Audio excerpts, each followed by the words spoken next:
हमारी वीडियोस को लाइक करें, चैनल को सब्सक्राइब करें और बेल आइकन को दबाएं। Hello learners, let us see the present perfect continuous tense. I am going to teach you present perfect continuous. सबसे पहले हम इसमें पॉजिटिव का स्ट्रक्चर देखते हैं। जैसे मैंने इससे पहले आपको प्रेजेंट परफेक्ट टेंस बताया था, उसी तरह मैं आज प्रेजेंट परफेक्ट कंटिन्यूअस बता रही हूँ। तो subject plus has been, has slash have plus been plus V1 plus ing plus object plus since और फॉर। ठीक है, ये सिंस और फॉर। नेगेटिव स्ट्रक्चर है आपका।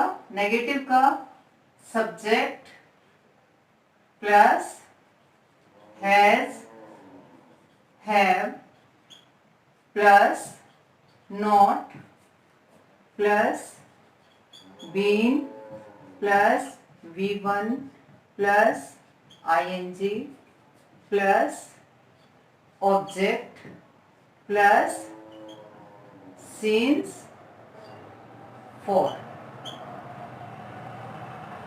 इंट्रोगेटिव का स्ट्रक्चर आपका हो जाता है फिर has, have plus subject plus been plus V1 plus ing plus object plus since for plus interrogative mark.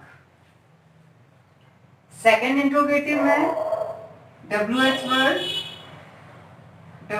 Word plus has, have plus subject plus been plus V1 plus ing plus object plus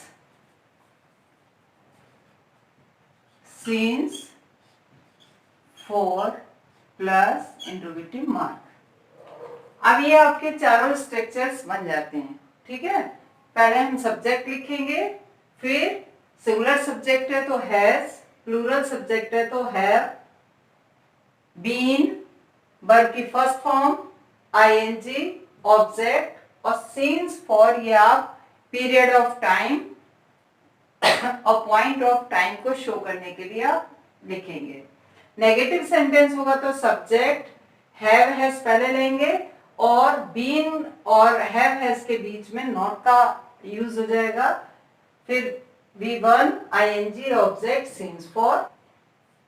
interrogative sentence होगा तो हम subject से पहले have या has ले लेंगे, फिर been हो गया V1 ing object since for and last में interrogative mark. Without interrogative mark के भी सेंटेंस आपका रॉन्ग हो जाता है।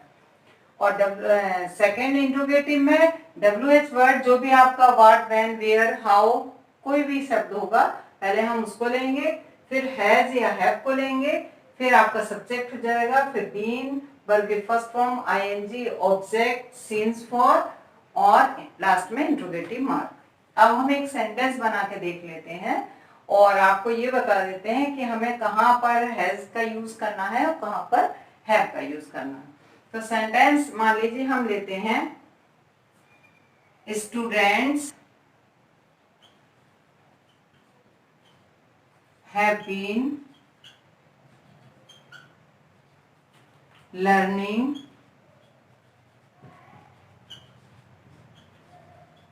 their lesson for 2 hours।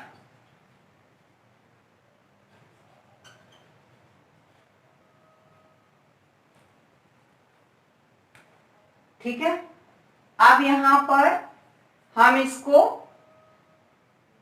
Subject के प्लूरल सब्जेक्ट के अकॉर्डिंग हमने हैव बीन का यूज किया है।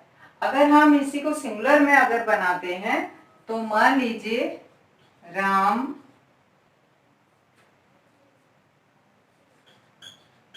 हैज बीन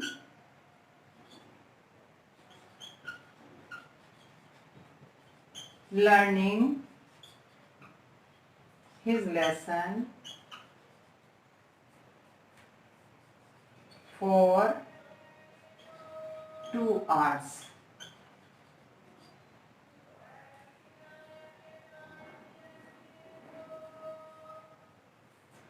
अब सीन्स और फॉर का भी इसमें यूज हो जाता है। I have been living in this house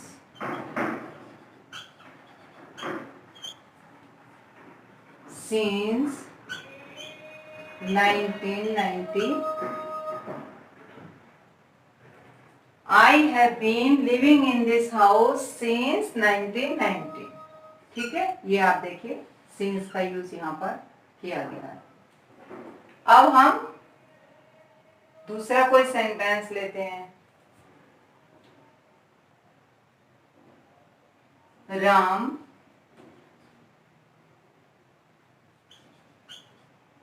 has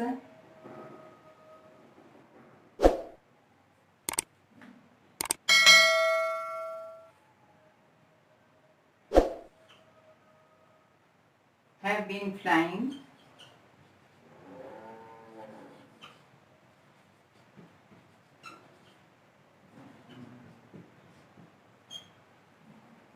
Ram have been flying kite for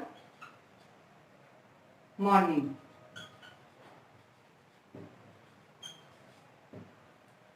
ठीक है, और इसी में अगर हम ये कर दें कि children have been flying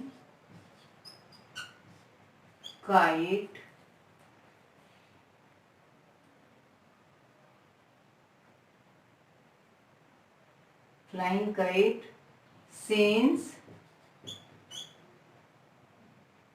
8 o'clock।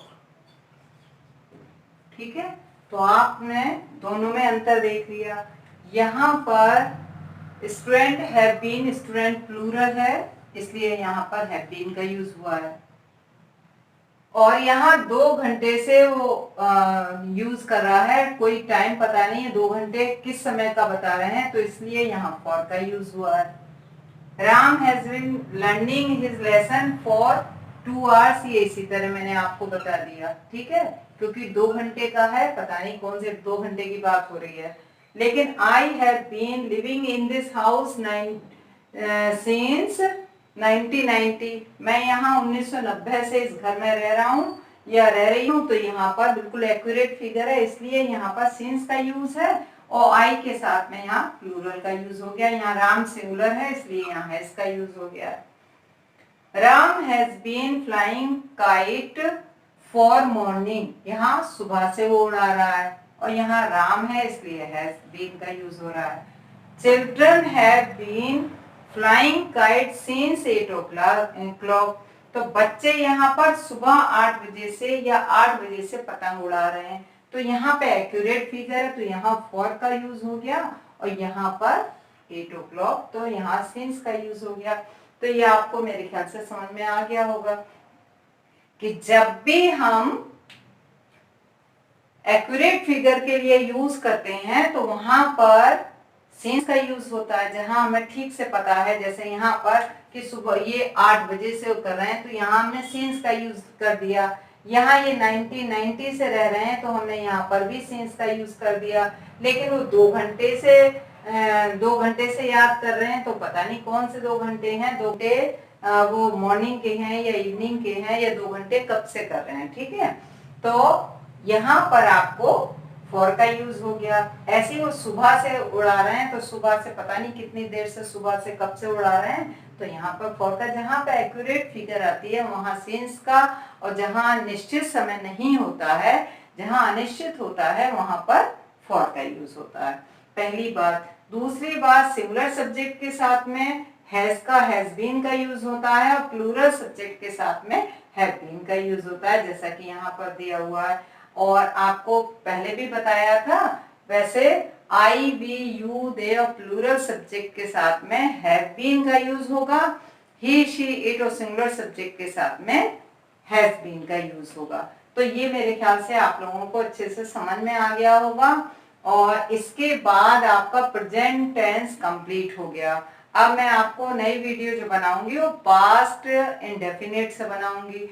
जो प्रेजेंट टेंस आपको कंप्लीट हो गया है तो इसके जो स्ट्रक्चर्स हैं इनको जरूर लर्न कर लीजिएगा, क्योंकि ये आपको direct, indirect, active, passive, translation सभी में काम आने वाले हैं, और ये आपको आगे तक भी आपको यूजफुल रहेंगे, इसलिए इनको जरूर याद कर लीजिएगा। जो बच्चे नए हैं वो बच्चे सब्सक्राइब करना ना भूलें, और जो बच्चे पहले से देख रहे हैं वो चैनल को लाइक करें और बेल आइकन को पुश कर दें। ठीक है, थैंक यू।